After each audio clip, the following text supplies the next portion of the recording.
Dhatri viewers, welcome to Dhatri TV.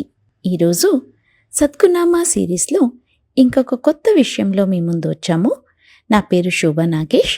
Swarnagowri వ్రతం వినాయక చవితి వ్రతం ముందు రోజు వస్తుంది. ఇది మనకి 2 days ఫెస్టివల్ ఉంటుంది. ఒకరోజు స్వర్ణగౌరి వ్రతం, ఇంకొక రోజు వినాయక చవితి. సో నేను ఈ ఫెస్టివల్కి ఎలాగ డెకరేట్ చేసుకున్నానంటే, ఒక కలర్ కాంబినేషన్ థీమ్ పెట్టుకున్నాను. Off white, green and yellow కాంబినేషన్లో ఒక బ్యాక్ డ్రాప్ రెడీ చేసుకున్నాను. ఎల్లో కలర్ థీమ్ కదా, సో ఎల్లో కలర్ కొత్త బ్లౌజ్ పీస్ తీసుకొని దాన్ని పీఠం పైన వేసుకున్నాను. తర్వాత కలశం పెట్టి, ఒక మిర్రర్ పెట్టి కలశం ముందు సిల్వర్ గౌరీదేవిని స్థాపించి, తర్వాత పసుపులో గౌరీదేవిని చేసుకొని డెకరేట్ చేసుకొని పెట్టుకున్నాను.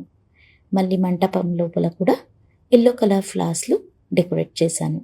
మళ్ళీ మంటపం పైన కూడా ఎల్లో కలర్ ఫ్లవర్స్ వేసి, గ్రీన్ కలర్లో తోరణం వేసి డెకరేట్ చేశాను. ముందుకొస్తే గ్రీన్ కలర్ మ్యాట్ వేసి, నా దగ్గర ఉన్న డిస్మెటల్ స్టాండ్ని పెట్టి దానిపైన ఎల్లో కలర్ క్లాత్ వేసి స్టెప్స్ రెడీ చేసుకున్నాను. తర్వాత ఫస్ట్ స్టెప్లో ఒక ప్లేట్లో పూజకి ఏమేం సామాన్లు కావాలి అంటే పసుపు, కుంకుమం, ఫ్లవర్స్, అక్షతలు ఇవన్నీ ఒక ప్లేట్లో రెడీ చేసుకున్నాను. నెక్స్ట్ ప్లేట్లో 16 నెయ్యి దీపాస్ పెట్టుకున్నాను ఆరతి కోసం. ఇంకొక ప్లేట్లో అన్ని ఫ్రూట్స్ని నైవేద్యం కోసం రెడీ చేసుకొని పెట్టుకున్నాను. నెక్స్ట్ స్టెప్లో 2 వాగినం తయారు చేసుకొని పెట్టుకున్నాను. మేము గౌరీ ఫెస్టివల్లో వాగినం ఇస్తాము, ఒకటి గౌరీదేవికి, ఇంకొకటి సుమంగలికి.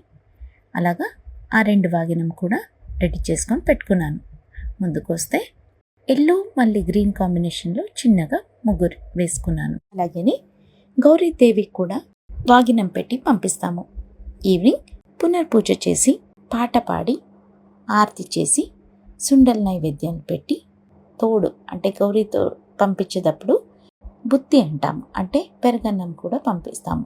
నెక్స్ట్ డే వినాయక చవితి, దానికోసం కూడా అన్ని రెడీ చేసుకొని పెట్టుకున్నాను. గుమ్మాలకి ఎల్లో ఫ్లవర్స్ వేశాను. ఉర్లీలో ఎల్లో ఫ్లవర్స్లో డెకరేట్ చేసి, వాల్కి ఒక చక్కగా గణేష్ది వాల్ పీస్ వేసి, గణేష్ ఫెస్టివల్ది వైబ్స్ వస్తుంది అని అలాగా రెడీ చేసుకొని పెట్టుకున్నాను. ఇంత ఇయర్స్ పిల్లలు మట్టి గణేశాన్ని తీసుకువచ్చి ముందు రోజే పెయింట్ చేసేవారు. ఇప్పుడు పిల్లలు పెద్దగా అయ్యారు, టైం లేదు, దానికోసమే డెకరేటెడ్ మట్టి గణపతిని తీసుకొచ్చి పూజ చేసుకుంటాము. నెక్స్ట్ డే వినాయక చవితి రోజు ఆ గణపతిని స్థాపించి, మళ్ళీ గణపతి విద్యాదేవత కదా, పిల్లలు చదువుతున్నారు, వాళ్ళ బుక్స్ కూడా పూజకు పెట్టాను. ఇంకొక ప్లేట్లో అన్ని టైప్స్ ఆఫ్ ఫ్రూట్స్ని నైవేద్యాలకు పెట్టాను. తర్వాత గణపతికి ఫేవరెట్ వంటలు అంటే కర్ణాటకలో కడుబు చేస్తారు గణపతికి ఇష్టమని, అలాగానే నేను కూడా స్వీట్ కడుబు, కారం కడుబు, లడ్డూలు, మళ్ళీ కర్జికాయలు ఇవన్నీ నైవేద్యం కోసం రెడీ చేసుకొని పెట్టుకున్నాను. ఇది మగవాళ్ళ ఫెస్టివల్ అనొచ్చు. ఈ ఫెస్టివల్లో మగవాళ్ళు పూజ చేసుకుంటారు. అలాగే మా పిల్లలు, హస్బెండ్ కూడా వినాయకుని పూజ చేసుకున్నారు. మేము ఏ రోజు గణపతి వస్తారో ఆ రోజే పంపించేస్తాము, అంటే ఆ రోజే విసర్జన చేస్తాము. అలాగనే ఈవినింగ్ విసర్జన కోసం కూడా రెడీ చేసుకున్నాను.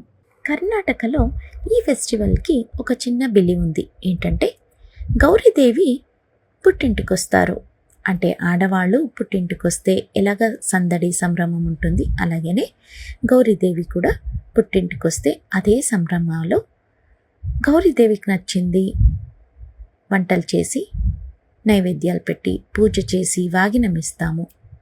తర్వాత గౌరీదేవిని తీసుకొని వెళ్ళడానికి గణేశుడు వస్తాడు.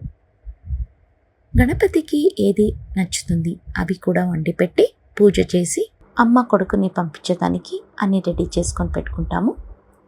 ఆడవాళ్ళు వాళ్ళకు ముందు ఎలాగ పసుపు కుంకుమం వాగినం ఇస్తాము, అలాగనే గౌరీదేవికి కూడా వాగినం పెట్టి పంపిస్తాము.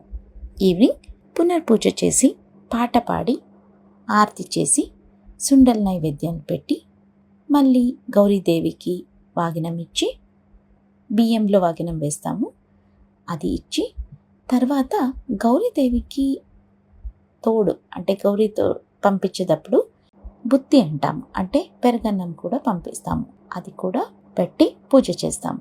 మేము యూజువల్గా విసర్జన బకెట్లనే, ఇంట్లోనే బకెట్లో చేస్తాము. ఎందుకంటే మట్టి ఎలాగైనా మెల్ట్ అవుతుంది. పసుపులో గౌరీదేవిని చేసుకుంటాను, అది కూడా మెల్ట్ అయిపోతుంది. అలాగే నేను బకెట్లో వాటర్ వేసి గంగా పూజ చేసి తర్వాత గణపతిని మళ్ళీ గౌరీని విసర్జన చేస్తాను. ఆ వాటర్ నెక్స్ట్ డే అన్నీ మెల్ట్ అయి ఉంటుంది కదా, అది ప్లాంట్లో చెట్టు కింద అలా వేసేస్తాను. ఇలాగా మేము మా ఇంట్లో గౌరీదేవి మళ్ళీ వినాయక చవితిని సెలబ్రేట్ చేసుకుంటాము.